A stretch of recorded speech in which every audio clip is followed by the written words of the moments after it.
Soft sticks too, okay?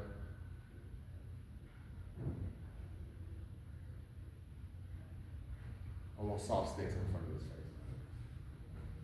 Let me double type it out real quick. Get it closer to his face, closer to his face.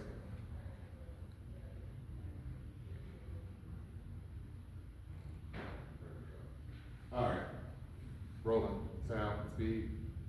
Clarence Howard interview, take two. Supposed to be soft sticks.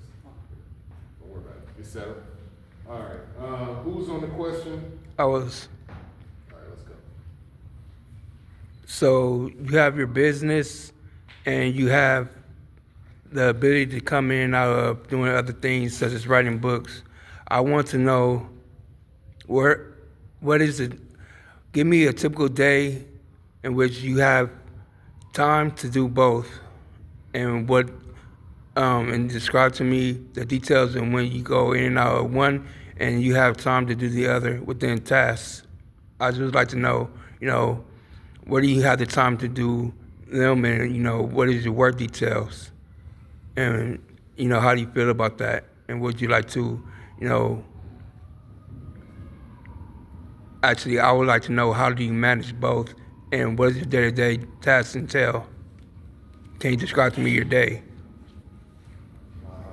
Day-to-day time detail. When I start my mornings off, I wake up 4 o'clock every morning, and I've always get cognitive of you still on prison time or you still institutionalized.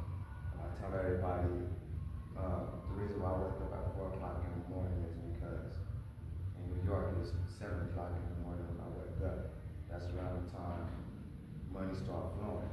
So when they get off work, it'll be California time, 12 o'clock, 3 o'clock ish in New York. So when New York is getting off time and it's our lunch time, I want to be done with work myself. So around 12 o'clock, which is typically our lunch day, our lunch time, I'm usually getting off work, putting in my orders, or on to the next move in my life. So basically, I break my timing down, waking up early, going to sleep early for the most part, and doing what needs to be done. Some things flow more than others, which meaning I might be doing good in sales with a certain shirt or a certain outfit for a couple of weeks, and money might be not flowing how I want to. So I move from that and start working on my writing workshop. How can I survive off of my writing, whether it's entering a poetry contest or short little story contest. So each day presents a different challenge for you, and you're able to come in and out of what it is that you come in and out of. I'd just like to know, what do you come in and out of? What's your motivation, and what are you centered into? And can you define your purpose, and what do you want to get out of it? My motivation is stand out there, four walls. Hard things we sleep in for years, sometimes decades. Eating from scratch. Noodles and rice with unhealthy food items. That's my main motivation. Being able to open up a refrigerator and drinking something cold outside or putting something in the window with the illusion that you're drinking, or a beverage is getting cold, or leaving food in the window overnight thinking your food is going to sustain some type of shelf life through the cracks of the seal. Just the illusion. I'm trying to stay away from the illusion of the tricks of being incarcerated. So my main motivation is me, and through me, people see the definition of like a phoenix going through the fire and coming out successful on the other side. Say that last sentence one more time.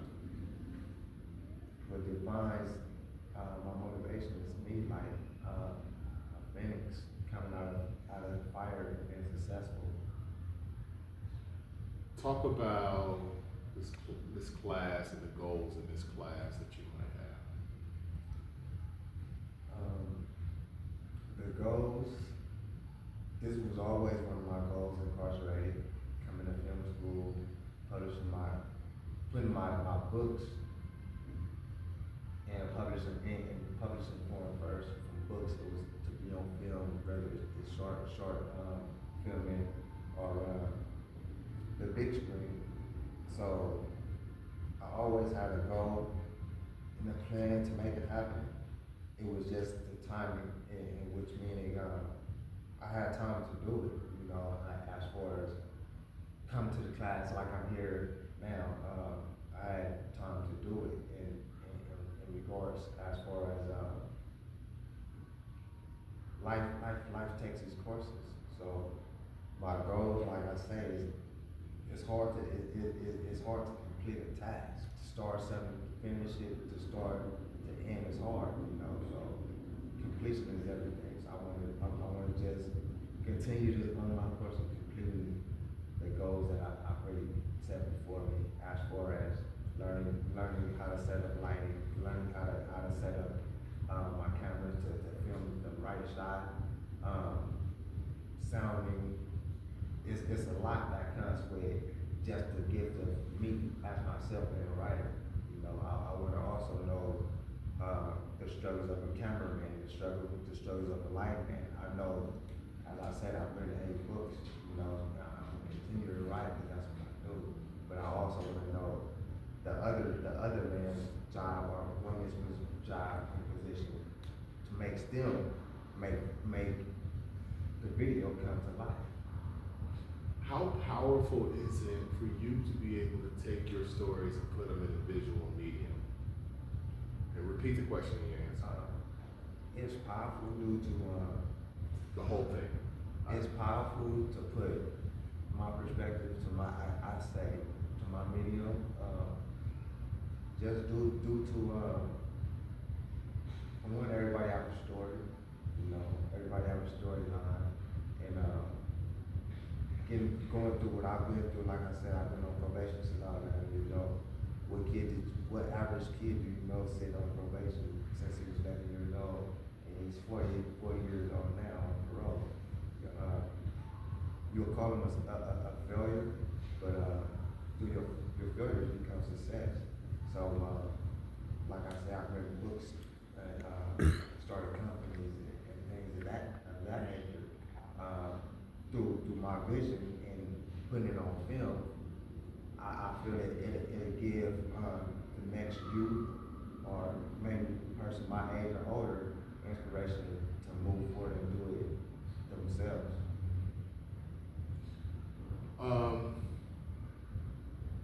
What advice would you give to people who were in your situation? Repeat the question and my answer. The advice that I would give to people that have been in my situation and is in my situation is to keep moving forward. I know a lot of people personally have asked me how do they start writing a book. And for one, you gotta get everything on your brain out. You know, what's on your mind, get it out.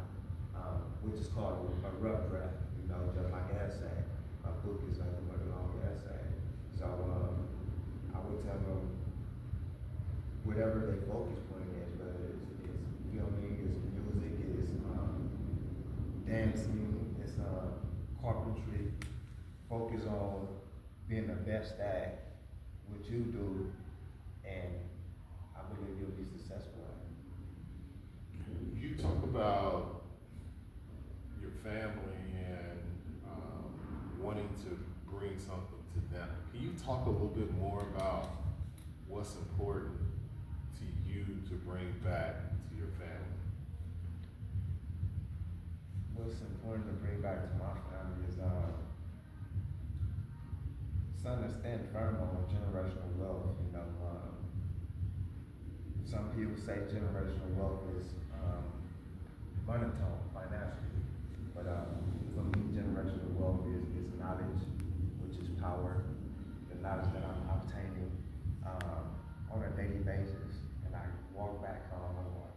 to the not walk back, I'm walking and I'm quizzed on what did I learn today, what is a f-stop or with just certain things I learned, I tell them I'm quizzed on, and that's the generational wealth for me. You know, giving them something they can have a back leg to stand on. Even if they don't come to class and get the certifications, they get it from me. What would you say to somebody considering taking this class? Repeat the question. What I would say to somebody that's taking the class, Thinking about taking or it. taking the class or thinking about taking the class, both, you know, because it have been people that have taken the class that I've seen that have dropped off. But someone that is thinking about taking the class, I would tell them, be serious. Don't take it for granted, because you never know who might walk into the door that you might never thought you would have meet or met. You can learn basic teamwork if you don't have teamwork if you're a selfish individual. It's a lot that you can gain from the class, to be honest with you, or it's a lot that you can gain from it. So Let's talk about that. What type of things you think? You said teamwork. What are some things you can gain from the class? okay, like setting up staging, setting up cameras. That's not a one-man show. Some people might be well versed in setting up a stage or know how to more handy than others. So handymanish than others, really. And you always have someone that well, my classmates that'll step in. You need help, or some guys not good at writing, but they can voice it. You know, that voice might be the extra energy you need to write it down because you're not thinking about it. But he's not a good writer, or she's not a good writer. So it's just the little things that big teamwork that you wouldn't even know that is even teamwork, even when it's group participation. And he might not know something, or she might not know something, but they will get the answer. Where do you see yourself, man? 6 months, 12 months, 3 years, 5 years down the road? 6 months, I see myself being the richest man in the world. No, just right.